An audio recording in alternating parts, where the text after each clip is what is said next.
आज हम लोग बात करेंगे आर्टिकल 21 के बारे में। So article 21 which is the most important fundamental right in the Indian Constitution which basically talks about right to life।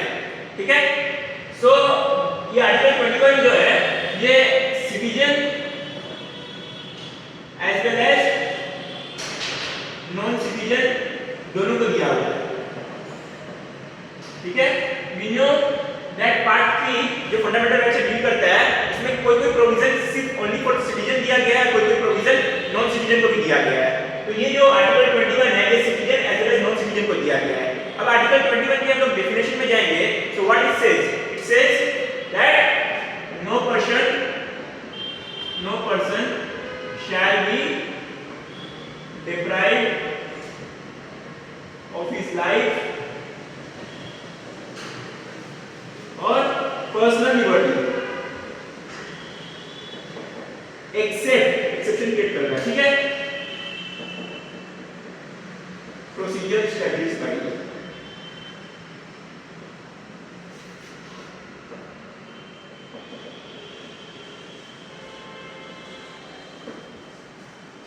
ठीक है, सो ये जो वर्ड लाइफ है इसको जुडिशरी ने एक्सपेंड किया है, क्योंकि हम लोगों को पता है कि लॉ बनाना काम तो लेजिस्लेचर का है। लॉ लेजिस्लेचर ने बना दिया, कॉन्स्टिट्यूशन में कॉन्स्टिट्यूशन बन रहा था, कॉन्स्टिट्यूशन असेंबली ने कॉन्स्टिट्यूशन बना दिया जो आप बुक में देखते होंगे, लेकिन जो इंटरप्रेट करना है वो किसका काम है? वो जुडिशरी का काम है। तो ये जो वर्ड लाइफ है ना इसको जुडिशरी ने बहुत ज्यादा लार्जर इंटरप्रिटेशन किया है इसका, और बहुत चीज इसके अंदर डाल दिया है। That's why I refer to you कि you cannot understand the constitution just by looking at the bare act. You should have to look into the cases. So अब इसके अंदर क्या क्या एक्सपेंड किया है वो लोग डिस्कस करते हैं। So इससे आप ये समझ में आ गया कि आर्टिकल 21 कह रहा है कि no person shall be deprived of his life और personal liberty except procedure established by law. यानी कि जब तक प्रोसीजर नहीं है तब तक लाइफ और पर्सनल लिबर्टी को आप कर्टेल नहीं कर सकते हो। ठीक है, this is a provision which is putting restriction on the state or as well as putting restriction on the any individual of this country। ठीक है ना, आप नहीं चाहते, आप अगर स्टेट नहीं ऐसा नहीं कर सकते कि किसी का लाइफ को मतलब और पर्सनल लिबर्टी को आपने कर्टेल कर दिया, आपने किसी को रॉन्गफुल कंफाइनमेंट कर दिया यानी कि रूम में बंद कर दिया एक तरह से, उसका पर्सनल लिबर्टी आप कर्टेल कर रहे हो, है ना। देयर शुड बी प्रोसीजर से आप उसके लाइफ और पर्सनल लिबर्टी को कर्टेल कर सकते हो। Without procedure you can not cartel his life और पर्सनल लिबर्टी। ठीक है, तो इसको जस्टिस पीएन भागवती जो मैं आपको कहता था कि बहुत ग्रेट लर्नेड जज थे हमारे ऑनरेबल जज, उन्होंने इस लाइफ को बहुत एक्सपेंड किया है। और ये एक्सपेंड कैसे हुआ था? मतलब सबसे पहले एक इंग्लिश केस है, इंग्लिश केस मून वर्सेस इलोइस, ऐसे कोई केस था, मुझे इससे नाम नहीं पता। ठीक है, उसके अंदर क्या हुआ था? मून वर्सेस इलोइस, उसमें उन्होंने कहा कि right to life does not mean animal life. ठीक है ना, अब इसका मतलब ये नहीं कि आप जिंदा हो बस वही काफी है ना। Life there should be have some dignity in life, it is not a mere animal existence. So life does not mean, इसमें इंग्लिश के सवाल कर रहा हूं, ठीक है, ये इंग्लिश कैसे, इसमें उन्होंने कहा कि life does not mean animal life और एनिमल एग्जिस्टेंस।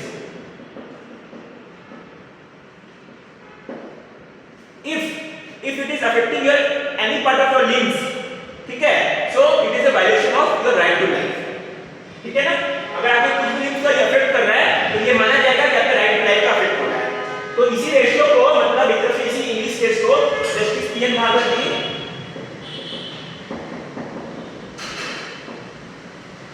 उन्होंने इस रेशियो को एक केस में अप्लाई किया था, बहुत इंपॉर्टेंट केस था, वो था फ्रांसिस्की कोर्ले मुरली वर्सेस यूनियन ऑफ इंडिया या फिर ये union administrative of Delhi.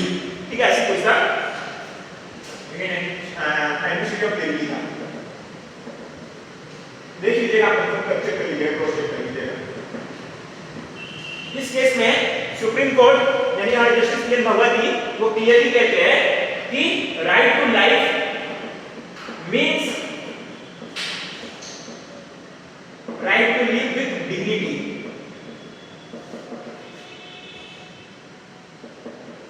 With human dignity.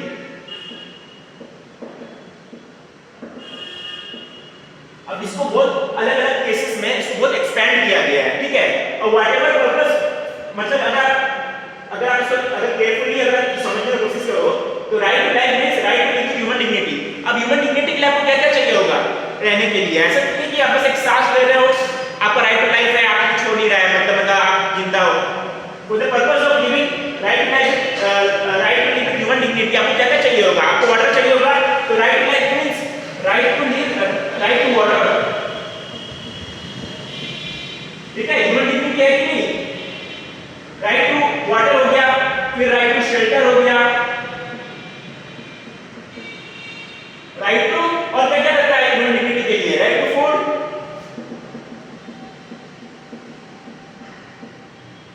और क्या क्या रहता है? Right to clean environment. ऐसे अनेक आपको मिलेंगे। और इसके बहुत सारे केसेस भी है, इसमें सुप्रीम कोर्ट ने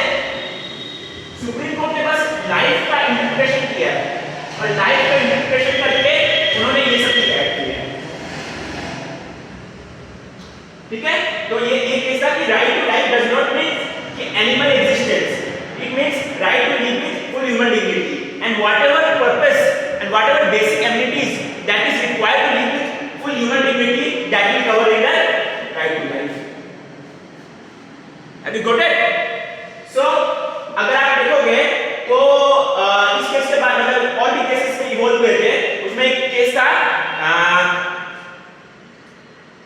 बंदी Mukti Morcha versus union of India. बंदी Mukti Morcha versus union of India. इस केस में क्या हुआ था? ये बॉन्डेड लेबर्स के बारे में था, ठीक है। केस बॉन्डेड लेबर्स यानी कि आपको काम पर रख लिए, है ना, आपको मतलब जबरदस्ती काम करा रहे हैं एक तरफ से, तो ये बॉन्डेड लेबर का केस था। और इस केस में क्या हुआ कि पीआईएल फाइल हुई, पब्लिक इंटरेस्ट लिटिगेशन। अब पीआईएल क्या होता है? अब आपको पता है जैसे हमारे कांसेप्ट में क्या था, जब हमारा संविधान बनकर तैयार होकर रेडी हुआ था, अगर मान लीजिए चलो मेरा फंडामेंटल राइट वायलेट हो रहा है, मेरे साथ डिस्क्रिमिनेशन हो रहा है, मेरे साथ मतलब आर्टिकल 14 का वायलेशन है या 15 का वायलेशन है, 16 का वायलेशन है, तो मुझे पिटीशन फाइल करना है, ठीक है ना। ये नहीं कि आप मैं मान लीजिए मेरा फंडामेंटल राइट वायलेट हुआ है, आप जाके पिटीशन फाइल कर दो मेरे बिहाफ पे। ऐसा पहले नहीं होता था। पहले हम लोग कांसेप्ट फॉलो करते थे लोकस स्टैंडर्ड का। लोकस स्टैंडर्ड क्या कहता है? The person whose right has been affected he has to file the petition, ठीक है। फिर कोर्ट इंटरफेयर करेगी उसके अंदर, फिर देखिए कि आपका राइट वायलेट हुआ है, फिर आपको उस हिसाब से आप मैटर डिसाइड होगा। सो उसमें क्या हुआ था कि भगवा मुक्ति मोर्चा में पीआईएल फाइल हुई, पब्लिक इंटरेस्ट लिटिगेशन, बिकॉज़ ये एक तरह से जस्टिस के भगवती का ही था और सारे कृष्ण अय्यर का था। उसमें क्या हुआ था कि court acknowledge the fact there are many persons because of the financial resources या because of the economical circumstances, because of the social conditions, they are not able to come to the court for their protection of their life। यानी कि अगर आप rural area में जाओगे, अभी भी है ना कि यार कोर्ट जाना पड़ेगा, कौन जाएगा कोर्ट, डर लगता है, ऐसे होता है वैसे होता है ना। इवन उनका राइट टू लाइफ का वायलेशन है, उनको मार रहे हैं, वो कुछ ऐसे कर रहे हैं, जबरदस्ती काम करा रहे हैं, ऐसे कर रहे हैं, फिर भी वो लोग हेल्पलेस फील करते हैं, वो लोग कोर्ट नहीं जाना चाहते हैं, ठीक है। कोर्ट क्यों नहीं जाना चाहते हैं? मतलब उनके पास रिसोर्सेज नहीं है कोर्ट जाने के लिए। सो उनके बिहाफ पे कौन फाइट करेगा? उनके बिहाफ पे आप फाइट कर सकते हो। कैसे फाइट कर सकते हो? जैसे पब्लिक इंटरेस्ट लिटिगेशन से। सो पब्लिक इंटरेस्ट लिटिगेशन में क्या होता है कि a person on behalf of a person whose right is been violated और a class of person they can file public interest litigation, ठीक है। तो जो मैं फाइल कर रहा हूं पब्लिक इंटरेस्ट लिटिगेशन, मेरा राइट वायलेट नहीं हो रहा है, उनका राइट वायलेट हो रहा है। वो कौन थे? वो थे बॉन्डेड लेबर्स लोग का राइट वायलेट हो रहा है। ठीक है, तो मैंने पीआईएल फाइल किया, इसमें कोर्ट ने एक्सेप्ट किया और कोर्ट ने कहा कि ये बॉन्डेड लेबर का ये इसके राइट टू लाइफ का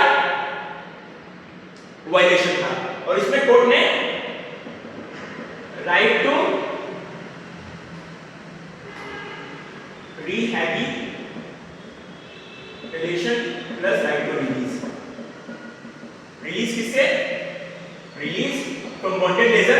और ये नहीं कि आपके पास बॉन्डेड लेबर था, उनसे एकदम से मजदूरी करा रहे हो जबरदस्ती, और फिर आपने उसमें कहा कि यार मतलब यार राइट टू लाइफ का वायलेशन है, और फिर उसको छोड़ दिया आपने, चलो ठीक है अब जाओ। There has to be rehabilitation, है ना, क्योंकि हमें सरवाइव करने के लिए कुछ ना कुछ चाहिए होगा ना। तो उन्होंने कहा कि right to life does not mean only right to release, it also means right to rehabilitation. उसको लाइवलीहुड प्रोवाइड करो, है ना। तो ह्यूमन लाइफ में जाइएगा, लाइफ में तरफ से राइट टू लाइवलीहुड भी आ जाता है। ठीक है ना, सर्वाइव कैसे कीजिएगा अगर आपके पास लाइवलीहुड नहीं है। सो ये था बंदी Mukti Morcha versus union of India. अगर हम लोग जैसे कि आर्टिकल 21 का डेफिनेशन देखें, उसमें क्या कह रहा है, इसके इंग्रेडिएंट्स आप फाइंड कीजिए। इसका पहला इंग्रेडिएंट क्या है? इसका पहला इंग्रेडिएंट है लाइफ। दूसरा इंग्रेडिएंट क्या है? दूसरा इंग्रेडिएंट है पर्सनल लिबर्टी। तीसरा इंग्रेडिएंट क्या है? तीसरा इंग्रेडिएंट है प्रोसीजर एस्टैब्लिश्ड बाय लॉ। ठीक है, so we can say there are 3 ingredients in article 21. What are they? They are first life, second is personal liberty, and what is third? Third is procedure established by law.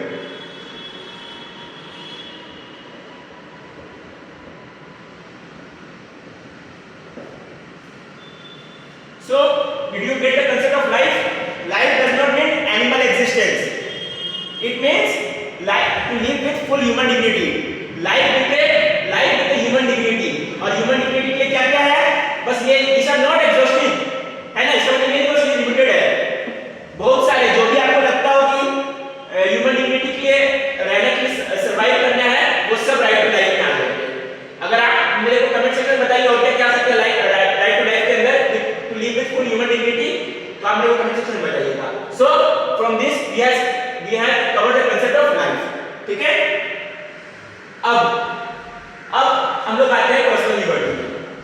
ठीक है, सो personal liberty अगर आप देखिएगा US constitution में the term is not personal liberty. Right to life जो है US constitution में, in US constitution you will get to know in US Constitution there is the word mentioned is liberty, not personal. So in Indian Constitution the concept has been narrowed down. How it has been narrowed down? The word has been added, the liberty उसके पहले क्या लगा दिया? personal liberty. So it means personal liberty cannot be curtailed except procedure established by law. Even for life it cannot be curtailed except procedure established by law. मतलब हम आपको समझाएंगे procedure established by law का मतलब है कि अगर आप किसी को मान के चलिए आप जेल में डाल रहे हो, तो जेल में कैसे डालोगे? प्रोसीजर होना चाहिए ना। आपने ऐसे तो एक मान लो प्रोसीजर नहीं, आपको उसको उठा के जेल में डाल दिया, पुलिस आपको अरेस्ट करती है, आपका एक तरफ से पर्सनल लिबर्टी और लाइफ का कर्टेलमेंट हो रहा है कि नहीं हो रहा है? पुलिस आपको अरेस्ट कर रही है, आपका एक तरफ से मूवमेंट का रिस्ट्रिक्शन हो रहा है कि नहीं हो रहा है? पुलिस अरेस्ट कैसे कर सकती है? उसके लिए आपको क्या करना पड़ेगा? सीआरपीसी पढ़ना पड़ेगा। अभी बीएनएस आ गया है, पुलिस कैसे अरेस्ट कर सकती है? नाम होना चाहिए, ये सब होना चाहिए, इन्फॉर्म होना चाहिए, तभी आपको पुलिस अरेस्ट कर सकती है। स्टोर का लेके जा सकती है, प्रोसीजर होना चाहिए। वो लाइफ का इंग्रेडिएंट है। अभी हम लोग पर्सनल लिबर्टी का बात कर रहे हैं। ठीक है, तो पर्सनल लिबर्टी जैसे आपको मैंने बताया कि लाइफ का इंटरप्रिटेशन कोर्ट ने किया है टाइम टू टाइम, वैसे ही पर्सनल लिबर्टी का भी। क्योंकि अब ये दो वर्ड में हमको क्या पता चलेगा क्या पर्सनल लिबर्टी है, पर्सनल लिबर्टी क्या नहीं है? So it is all the judiciary has got the power to interpret the laws. So personal liberty में इसमें एक केस था Kharak Singh versus union of India.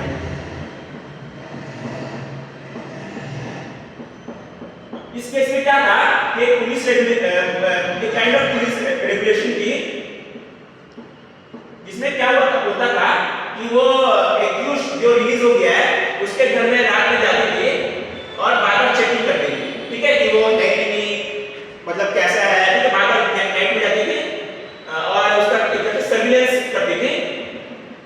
एक काइंड ऑफ पुलिस सर्विलेंस था।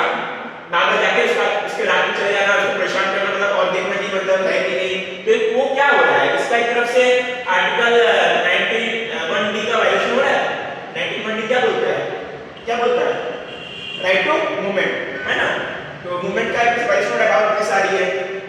और फिर उसका पर्सनल लिबर्टी भी वायलेट हो रहा है कि नहीं हो रहा है। बार-बार पुलिस आ रही है बिना कोई कारण के, है ना, कोई लॉ है नहीं, प्रोसीजर स्टैब्लिश बाय लॉ नहीं है, उसका क्या एक तरफ से पर्सनल लिबर्टी का भी कर्टेलमेंट हो रहा है। तो इस केस में खरक सिंह के केस में सुप्रीम कोर्ट कहती है कि जो ये रेगुलेशन है ये अनकॉन्स्टिट्यूशनल, मतलब एक तरफ से not a valid law. The regulation मतलब the law should be valid law, the procedure established by law should be valid law, this regulation was not supported by any law. ये police अपने मनमानी से कर रही थी, इसको कोई लॉ नहीं था सपोर्ट करने के लिए। पुलिस अपना काम कैसे कर सकती है, ठीक है, पुलिस अपना काम कैसे कर सकती है, there have to be a law. क्योंकि ये मान के चलिए मैं पुलिस बन गया हूं, मेरा जो मन कर रहा है मैं वो कर रहा हूं, मेरे पास डिस्क्रिप्शन है, पावर है, you have a discretion, but that discretion does not mean that you have to act in an arbitrary manner, and there has to be some laws that will guide you under what circumstances you have to do and under what circumstances you have not to do. So इस case में जो ये police regulation में जो case रात में चले जाना, सर्विलेंस करना, एक्यूज का देखरेख करना कि मतलब ये तरीका है कि नहीं, इसमें क्या हुआ, सुप्रीम कोर्ट ने इसको अनकॉन्स्टिट्यूशनल बोला कि this is not a valid law, और फिर ये रेगुलेशन को वॉइड डिक्लेयर कर दिया। This was not a valid law, इसलिए ये क्यों वैलिड लॉ नहीं है, क्योंकि ये इसके पर्सनल लिबर्टी को कर्टेलमेंट कर रहा है विदाउट प्रोसीजर एस्टैब्लिश करके। अब प्रोसीजर एस्टैब्लिश बाय लॉ होता तो पुलिस मान के चेकिंग करती, रात में ऐसे करती, तो फिर बात अलग था। लेकिन अभी क्या है कि अभी प्रोसीजर एस्टैब्लिश बाय लॉ नहीं था, ऐसे कर दी, अपनी मनमानी कर दी थी, तो अपना मनमानी पुलिस कर नहीं सकती। तो इसलिए इस केस में उन्होंने जो ये पुलिस पावर जारी की, क्योंकि पर्सनल लिबर्टी का कर्टेलमेंट हो रहा है, आप समझ रहे हो, समझ रहे हो, ये दोनों कर्टेलमेंट हो सकता है। ऐसा है कि नहीं, ऐसा नहीं है कि नहीं कर्टेलमेंट हो सकते, प्रोवाइडेड कि ये होना चाहिए। अगर ये नहीं है तो ये दोनों को कोई भी नहीं कर सकता, कुछ भी नहीं कर सकता, लाइफ ऑफ पर्सनल लिबर्टी, ठीक है। सो इस केस में सुप्रीम कोर्ट ने ये कह दिया। अब सिमिलर केस था Govind versus state of Madhya Pradesh, ठीक है, सेम काइंड का सिचुएशन था, पुलिस का रेगुलेशन था, नाइट में जाना, सर्विलेंस क्रिएट मतलब देखे सर्विलेंस करना, ठीक है, एक्यूज को पर्सनल लिबर्टी का कर्टेलमेंट हो रहा है, आर्टिकल 19 सबसेक्शन 1 क्लॉज बी का भी हो रहा है, डॉक्यूमेंट का रिस्ट्रिक्ट कर रहा है, पर्सनल लिबर्टी का भी कर रहा है ना। आप बोलोगे क्या इसमें भी तो ऐसे ही कर रहा था खरक सिंह के केस में, इसमें भी तो फैक्ट तो सेम है, इसमें भी कर रहे थे, इसमें भी कर रहे थे, लेकिन इसको कोर्ट ने वैलिड कहा। अब बताइए इसमें वैलिड क्यों कहा, अभी मैंने कंसेप्ट दिया हुआ, आपको माइंड में आ गया होगा। क्योंकि ये जो रेगुलेशन था, ये रेगुलेशन जो था ये सपोर्टेड बाय लॉ था, supported by procedure established by law. मतलब ये जो रेगुलेशन था ये सपोर्ट कर रहा था, एक मतलब ये जो लॉ था, लॉ ये रेगुलेशन पुलिस रेगुलेशन को सपोर्ट कर रहा था, यानी कि प्रॉपर प्रोसीजर था, लॉ बनाया गया था कि आप पुलिस मतलब कैसे जाके रात में चेकिंग वेटिंग कर सकती है कि एक्यूज है कि नहीं, एक लॉ बना हुआ था। तो वो लॉ बना हुआ था तब जाके ये पुलिस ऐसा काम कर रही है, पुलिस अपनी मनमानी से काम नहीं कर रही है, पुलिस जो काम कर रही है वो लॉ के माध्यम से काम कर रही है। अब जो लॉ बना हुआ है तब ये दोनों का कर्टेलमेंट हो सकता है। Did you got that? चलिए अगर आपको और समझ नहीं समझ में आए तो हम लोग और भी बात करते हैं इस बारे में। अब एक सतवंत सिंह का केस था,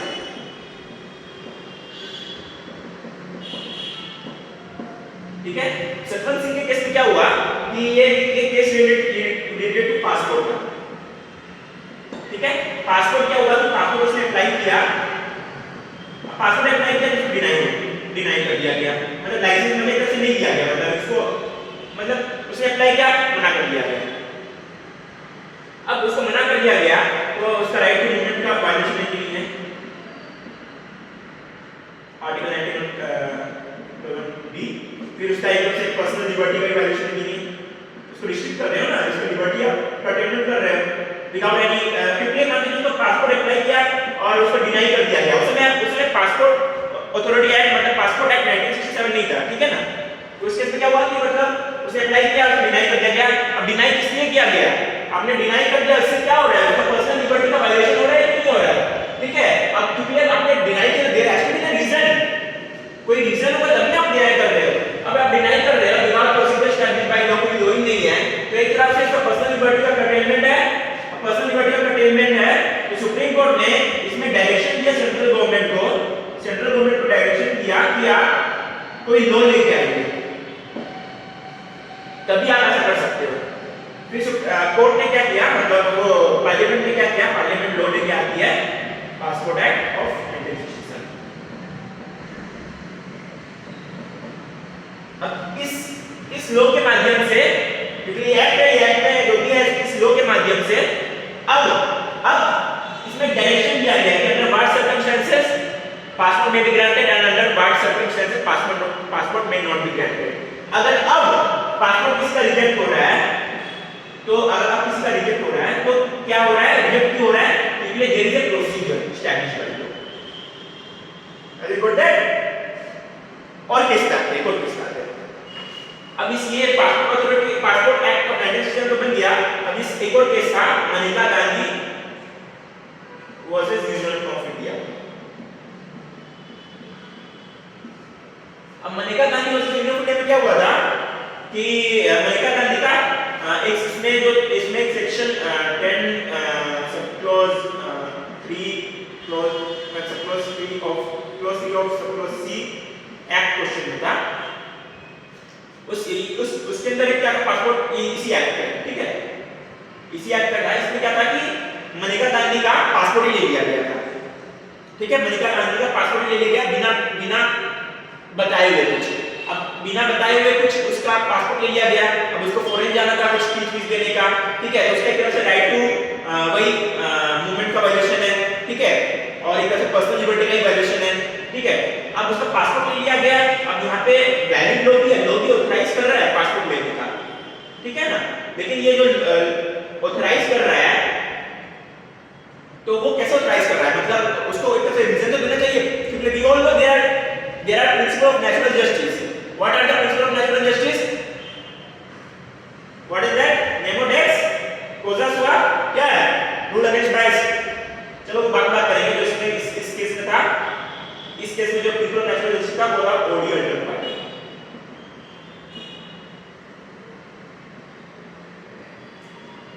क्या कहता है ऑडियो अल्टर पार्टी कि you should hear the opposite side, ठीक है। अमेरिका में आपका पासपोर्ट तो ले लिया, तो आपका पासपोर्ट लेने के बाद में पासपोर्ट ले लिया तो आपने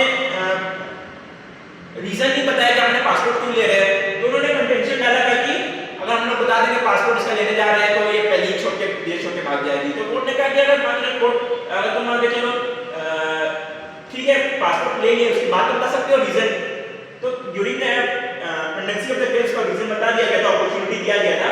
ये ऑडियो टेप पैटर्न बहुत इंपॉर्टेंट है। जब आप मान के चलिए जब क्या होता है, जब आप कोर्ट में जाओगे तो कोर्ट में ऐसा नहीं है कि एक ही पार्टी का पक्ष सुना गया, दूसरी पार्टी का पक्ष नहीं सुना गया। Principle of natural justice has to be followed, not in the court also but on the quasi judicial also, है ना। अभी हालांकि एक नया कांसेप्ट आया है, ये जो बीएनएसएस है ना, बीएनएसएस में नया एक कांसेप्ट है ट्रायल जस्टिस। ये नया कांसेप्ट है। इसमें क्या है,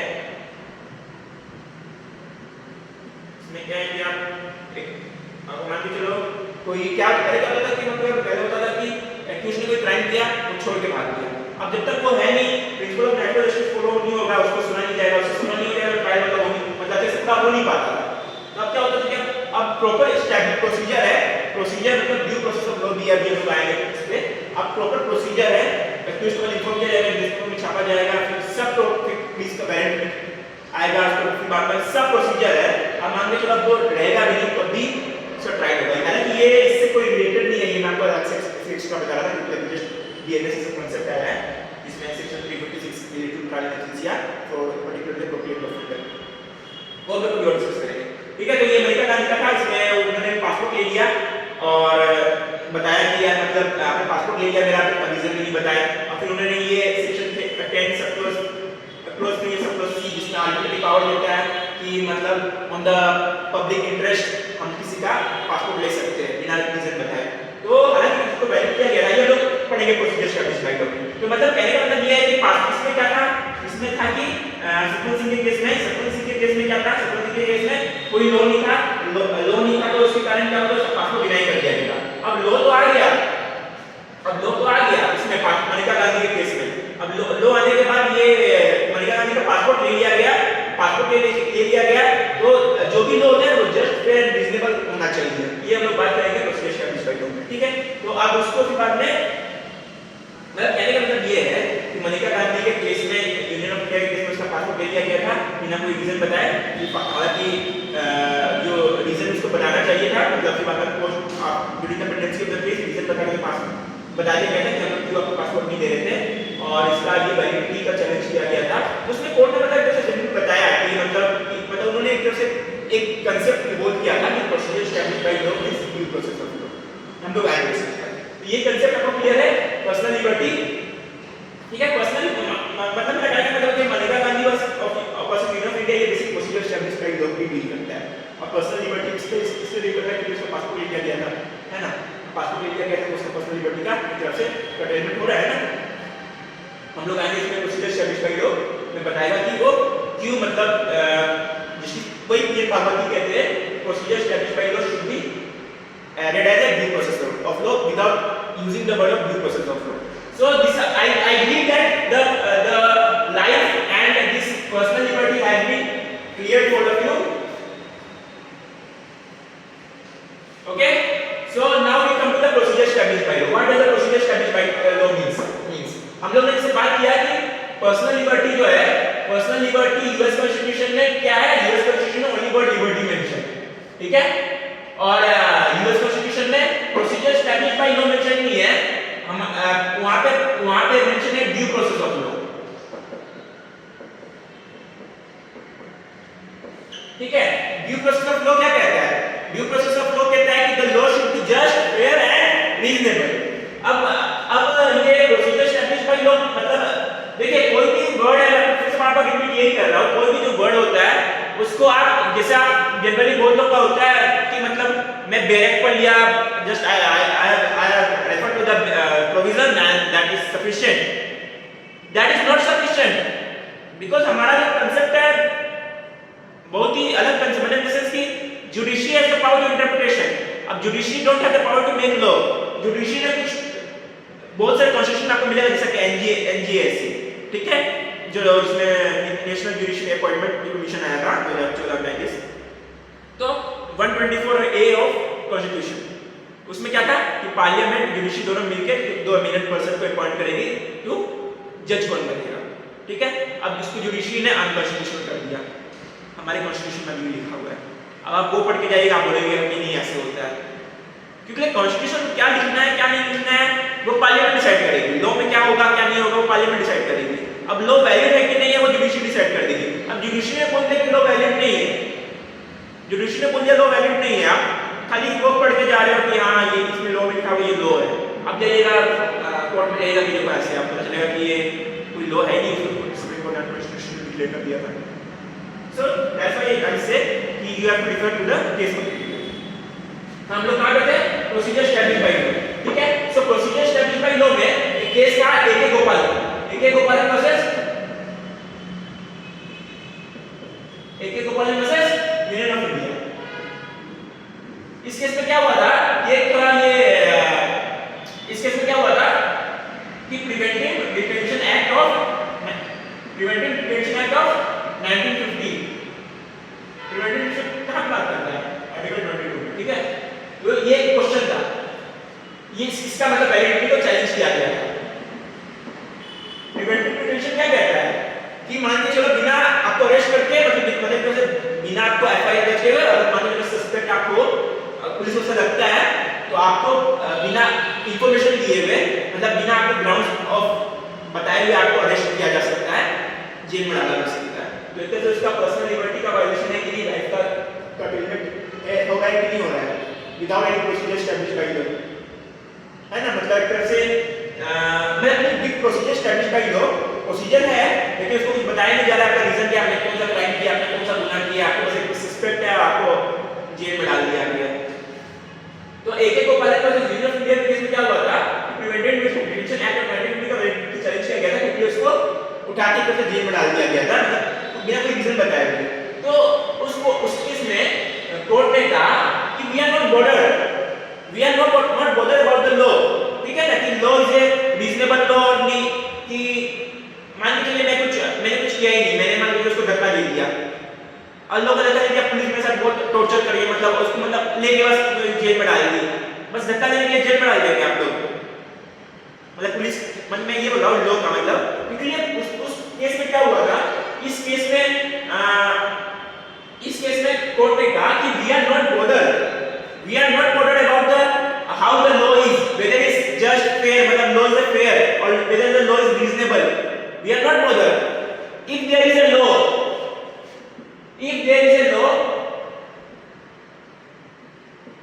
अगर लॉ है, कैसा भी लॉ, क्योंकि लॉ बनाना किसका काम है, लॉ बनाना काम है पार्लियामेंट का। If there is a law and from that law the life and personal liberty is being curtailed, it is perfectly valid irrespective how the law is, we are not totally bothered, ठीक है, क्योंकि ये law parliament ने बना दिया कि अब चलो मतलब मान के चलिए कि मैंने बस एक तरफ से छोटा सा गुनाह किया, छोटा सा ऑफेंस किया, मुझे उसके डेथ पेनल्टी मिल रहा है, तो law has to be reasonable ना, ऐसा तो हो सकता है। तो उसमें कोर्ट ने कहा कि वी आर नॉट बोर्डर कि what the law says, ठीक है, if there is a procedure established by law and if there is a procedure established by law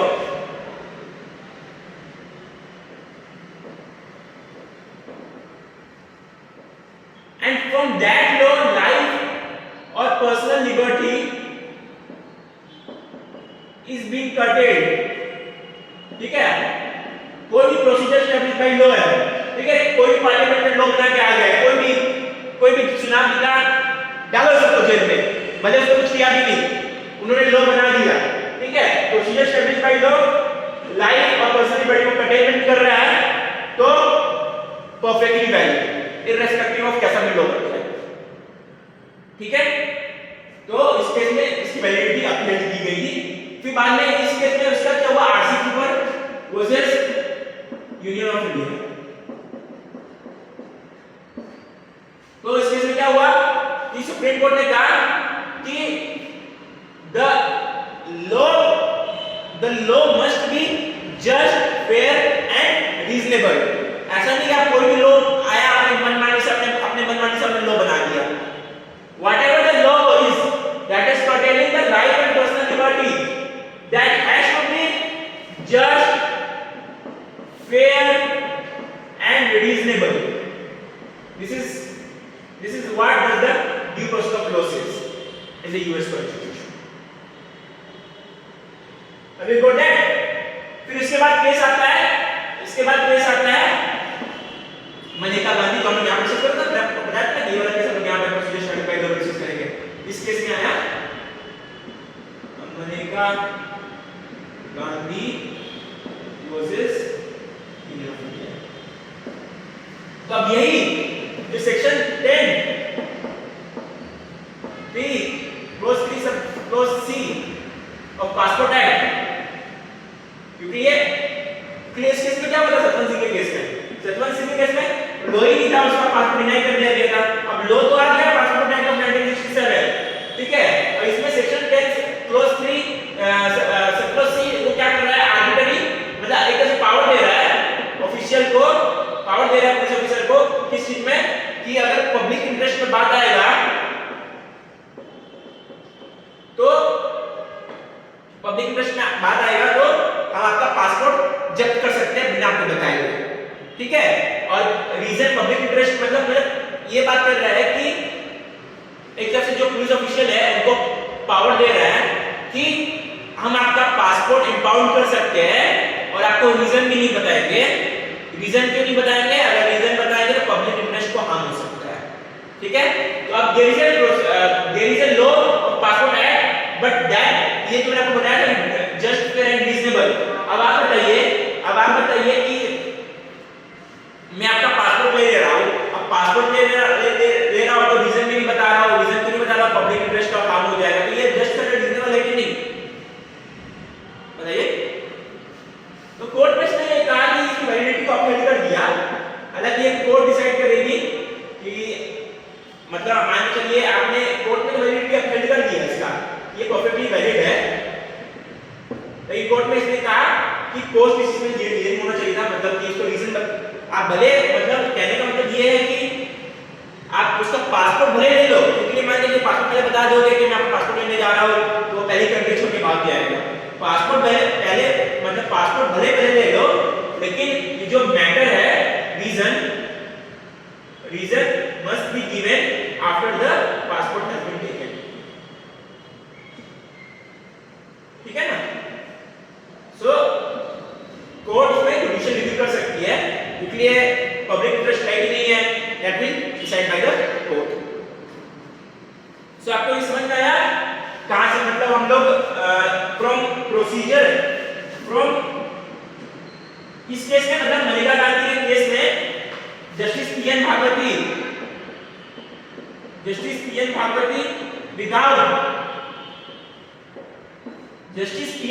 ने यहाँ पे आरसी कोर्ट ने कह दिया कि the law should be just fair and reasonable, और ये एके गोपालन के केस में कोर्ट ने क्या दिया कि we are not bothered about the just fair and reasonable, there must be only a law, if there is a law life and liberty can be curtailed. और आरसी कोर्ट के केस में क्या कह दिया कि the law should be just fair and reasonable, there only the life and personal liberty can be curtailed. तो आप देख रहे हो इनकंसिस्टेंसी है दोनों केस में, इन दोनों केस में इनकंसिस्टेंसी है कि नहीं है। तो फिर ये दोनों केस वही है कि मलिका गांधी जो केस था, एक तरफ से लैंडमार्क जजमेंट था, तो उन्होंने एक तरफ से जो ये प्रोसीजर एस्टैब्लिश्ड बाय लॉ है, प्रोसीजर एस्टैब्लिश्ड बाय लॉ, एक तरफ से without using the word due process of law, जो यूएस कॉन्स्टिट्यूशन में है, उन्होंने उस कांसेप्ट को मतलब ड्यू प्रोसेस ऑफ लॉ का नाम नहीं लिया, लेकिन ये क्या था, procedure established by law, due process of law में कन्वर्ट हो गया, ठीक है। नाउ अनऑफिशियली वी कैन से कि no person shall be deprived of his life or personal liberty except procedure established by law, and that procedure must be just, fair and reasonable. Have you got that? So यही था कि Malika Gandhi case versus landmark judgement. इस case में क्या हुआ कि एके गोपालन case was overruled, ठीक है। ये जो केस का क्लियर नो दैट कि अगर मान के चलिए कॉन्स्टिट्यूशन मैटर आता है तो 5 जजमेंट होना चाहिए, अब 5 जजमेंट ने फैसला सुना दिया कि नहीं ऐसे नहीं होगा, 5 जज बेंच के फैसले को ओवररूल करने के लिए हमें उससे हायर जजमेंट चाहिए होता है, तो 7, ठीक है। तो इस केस में वही हुआ ना कि एक गोपाल को केस को ओवररूल हो गया, कौन से केस में ओवररूल हो गया, मलिका गांधी वर्सेस यूनियन केस में, कि that even if the life and personal liberty of a person is being curtailed, judiciary can interfere to determine that whether the law is just, fair and reasonable, है ना। So reasonable, just, fair and reasonable है कि नहीं है, वो कोई court कहीं तो डिफाइन तो है नहीं, तो ये कोर्ट के पास पावर है to come into the just to determine whether the law is just, fair and reasonable। इसलिए मान लीजिए पार्लियामेंट लॉ बना के आ जाती है, parliament has come with the law, parliament has come with the law. अब ये लॉ कैसा लॉ है वो कौन डिसाइड करेगा, जिससे मतलब ये लॉ है जिससे उसका लाइफ और पर्सनल लिबर्टी डिप्राइव हो रहा है, वो कौन डिसाइड करेगा, वो कोर्ट डिसाइड करेगा whether the law is just, fair and reasonable। So अब देखिए अगर मैं आपको इसमें थोड़ा और बढ़ा के जाऊं, इस केस में क्या हुआ, जो प्रिवेंटिव डिटेंशन का मैंने आपको बताया इस केस में क्या होता है कि आर्टिकल 22 क्या कहता है, पावर देता है प्रिवेंशन का, है ना। तो इस केस में कोर्ट ने कहा कि if a law is being satisfied in article 22 we are not bothered कि whether it is affecting article 21, 19 और 14। आर्टिकल 14 क्या कहता है, इक्वालिटी। आर्टिकल 19 क्या कहता है, स्पेसिफिक फंडामेंटल राइट देते हैं, right to freedom of trade, right to movement, right to occupation, business, है ना। तो ये सब कुछ देते हैं ना, राइट टू एक्सप्रेस। तो उसमें कोर्ट ने ये कहा, एक गोपाल के केस में कोर्ट ने ये कहा कि we are not bothered if मतलब उन्होंने ये कहा कि फंडामेंटल राइट्स जो हम लोग गोल्डन ट्रायंगल की बात करते हैं, ये गोल्डन ट्रायंगल जो है ना, ये मणिका गांधी के केस में आया था। उन्होंने एक गोपाल के केस में कोर्ट ने ये बोला कि we are not bothered about we are not bothered about how the law is if, और उन्होंने ये भी कहा था कि if a law is being satisfied in the one article then it is not necessary to refer to the article 14, 19 and 21 even if article 14 जो ये जैसे ये गोल्डन ट्रायंगल है, ठीक है, 14, 19, 21, ठीक है। अगर मान लीजिए एक तरह से ऐसा ट्रायंगल है, मान लीजिए आपका कोई इनमें से एक वायलेट हो रहा है ना, ये तीनों ऑटोमेटिकली वायलेट हो जाएगा, ठीक है। ये तो डिस्कस करेंगे हम लोग। तो इसमें कहा कोर्ट ने कि अगर आर्टिकल 22 इज सेटिस्फाइड, ठीक है, आर्टिकल 22 जो प्रिवेंटिव प्रिवेंशन का बात कर रहा है, अगर वो सेटिस्फाइड हो जाता है, so we are not bothered what we are not bothered that this article 14 or 19 and 21 is are being satisfied or not। so तो इस केस को ये पॉइंट भी ओवररूल हो गया था, ठीक है, ये पॉइंट भी ओवररूल हो गया था। और मणिका गांधी ने कहा कि if a law is being satisfied, ठीक है, तो law is being satisfied it must be satisfied in the other article as well। तो उन्होंने कहा कि जो मणिका गांधी का केस था उसमें उन्होंने कहा कि फंडामेंटल राइट्स आर इंटरकनेक्टेड, ठीक है, फंडामेंटल राइट्स आर इंटरकनेक्टेड। और if a law is satisfied in article 22 it must also satisfied in article 14, 19 as well as article 21। अब आप बोलोगे यार मुझे समझ में नहीं आ रहा है, तो लाइक आर्टिकल 14 में हमने डिस्कस किया था, जब आर्टिकल 14 को article 14 permits what? Article 14 permits reasonable classification। Article 14 क्या कहता है, there shall be equality before law, no discrimination, है ना, equality before law, equal protection of law। और equal protection क्या है, इक्विटी का कांसेप्ट है, ठीक है, इसलिए हर जगह सबको आप इक्वल ट्रीट नहीं कर सकते। तो क्लासिफिकेशन कर रहे हो ना, वुमेन को आप अलग क्लासिफिकेशन कर रहे हो, मेल को मतलब कास्ट वुमेन को राइट दे रहे हो, जो लोअर कास्ट है शेड्यूल कास्ट है उनको आप राइट थोड़ा अपवर्ड राइट दे रहे हो। तो क्लासिफिकेशन तो कर रहे हैं ना, वो क्लासिफिकेशन कैसे है, वो है रीजनेबल क्लासिफिकेशन, ठीक है। तो वर्ड रीजनेबल आ रहा है। और आर्टिकल 19 को रिस्ट्रिक्ट किया जा सकता है, देयर देखो नो फंडामेंटल राइट है एब्सोल्यूट राइट, जो ये लाइफ और पर्सनल लिबर्टी ये एब्सोल्यूट राइट है। आप किसी का मर्डर कर दो, क्या बोलोगे कि यार मेरे को जेल में डाल सकते हैं, ये लाइफ है और ये मेरी पर्सनल लिबर्टी है, आप मेरे को जेल में डाल सकते हैं। No fundamental rights are absolute right, they are subject to certain restriction. तो जो आर्टिकल 19 है, ये आर्टिकल 21 का रिस्ट्रिक्शन क्या है, आर्टिकल 21 का रिस्ट्रिक्शन है ये, ठीक है। अब आर्टिकल 19 का रिस्ट्रिक्शन क्या है, आर्टिकल 19 क्लॉज 1 सब क्लॉज 1 क्या बोलता है, उसका रिस्ट्रिक्ट कहां कर सकते हो आप, आर्टिकल 92 में जा कर सकते हो। और 92, 93, 94, 95, 96 ये सब क्या है, क्या मिलेगा आपको, वो सब वर्ड में आपको एक चीज मिलेगा कॉमन। बताइए क्या कॉमन मिलेगा, देखिए आर्टिकल 19 सब क्लॉज 2 सब clause 3 sub clause 4 sub clause 5 sub clause 6 में क्या मिलेगा, सब कुछ एक कॉमन वर्ड वो मिलेगा रीजनेबल। सो आर्टिकल 14 क्या कह रहा है, रीजनेबल क्लासिफिकेशन परमिट करता है, reasonable classification. Article forbids classification but article 14 permits reasonable classification. अब मैं आपको बताया कि जहां वर्ड रीजनेबल आ जाता है वहां कोर्ट आ जाता है, तो कोर्ट में determine what is reasonable and what is not reasonable, ठीक है। तो आर्टिकल 14 में आपको रीजनेबल वर्ड आ गया, आर्टिकल 19 में भी आपको रीजनेबल वर्ड आ गया, अब आर्टिकल 21 में रीजनेबल वर्ड है, आपको कोई रीजनेबल वर्ड दिख रहा है इसमें, no position paper with life of person liberty except procedure satisfied law, कोई रीजनेबल वर्ड दिख रहा है, यहां पे देखिए जस्ट फेयर एंड रीजनेबल। बताया था ना कि ये ड्यू प्रोसेस ऑफ लॉ क्या कहता है, जस्ट फेयर एंड रीजनेबल, यहां पे भी रीजनेबल आ गया। आर्टिकल 14 में भी रीजनेबल, आर्टिकल 19 में भी रीजनेबल और आर्टिकल 21 में भी रीजनेबल। तो गोल्डन ट्रायंगल बन रहा है कि नहीं बन रहा है। So if any of your fundamental rights is violate article 14, 19 or 21, automatically the golden triangle attracts and it basically तीनों वायलेशन हो जाता है। तो उसमें ये कहा कि सुप्रीम कोर्ट ने फंडामेंटल राइट्स आर इंटरकनेक्टेड और यहीं से गोल्डन ट्रायंगल का कांसेप्ट इवॉल्व हुआ था।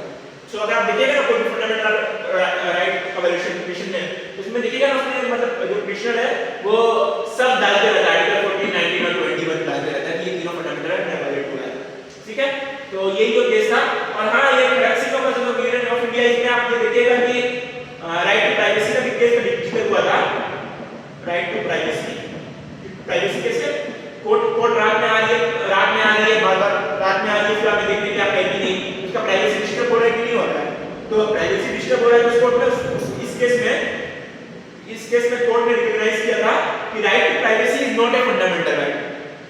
फंडामेंटल राइट नहीं है, मतलब privacy is not a fundamental right, मतलब प्राइवेसी को कोर्ट ने एक्नॉलेज नहीं किया था, एक्सेप्ट नहीं किया कि right to privacy is a fundamental right, ऐसा कोर्ट ने एक्नॉलेजमेंट नहीं किया था। इस केस में ये भी ओवररूल हो गया, right to privacy is a fundamental right. क्या बात कर रहा है? Right to life means right to human dignity. अगर मान लीजिए आपकी प्राइवेसी को मैं इंटरफेयर कर रहा हूं बार-बार, आपके प्राइवेसी को मैं इंटरफेयर कर रहा हूं, वो ह्यूमन डिग्निटी का वायलेशन है कि नहीं है? राइट टू लाइफ का वायलेशन हो गया। तो ये केस उत्तर सौदी का केस था, आधार कार्ड वाला केस। तो उस केस में कोर्ट ने कहा कि राइट टू लाइफ मतलब जैसे right to privacy is also a fundamental right. ठीक है, अगर आप प्राइवेसी का वायलेशन कर रहे हैं तो ये भी राइट टू लाइफ का आपका वायलेशन है, आर्टिकल 21 का वायलेशन।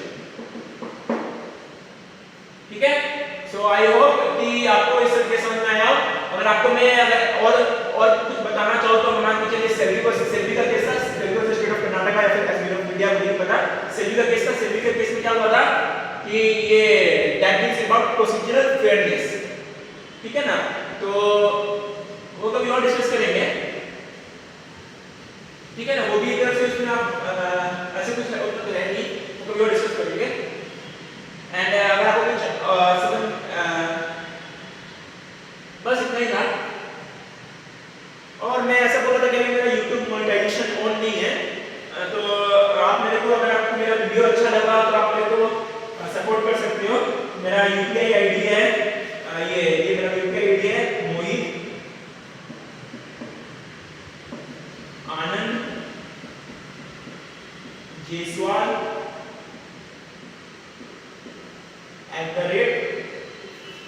@OK HDFC bank. ये मैं देख लेता हूँ।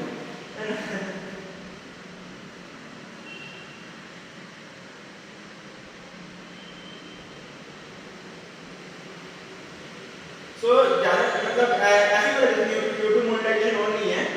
सो आप ज्यादा ही नहीं, मतलब आपको अगर मैं वीडियो अच्छा लगा हो, और नहीं ऐसे बोल रहा हूँ, फ्रॉम 1 रुपीज टू 100 रुपीज, ज्यादा भागना में आने की जरूरत नहीं है, क्योंकि जब मैं कोटा में था तो मैं किसी चीज से इंप्रेस हो जाता था, तो मैं मेरे पास कुछ पैसे नहीं, जितने पैसे मैं सब दे देता था। ठीक है, वाह लाइक बहुत अच्छा है। तो फिर पता था कि मेरे पास पैसे नहीं है, आप लोग स्टूडेंट ही हो। तो from 1 rupees to 100, not more than 100 rupees please. From 1 to 100 rupees you can support me in this UPI ID Mohit Anand Jaiswal, अपना जो चैनल का नाम है। उसके बाद @OK HDFC bank. So that's all, and please like this, like अगर आपको अच्छा लगा तो प्लीज लाइक, एंड आप अगर मेरे कुछ इसमें कुछ गलती किया हो तो प्लीज मेरे को बता दीजिएगा।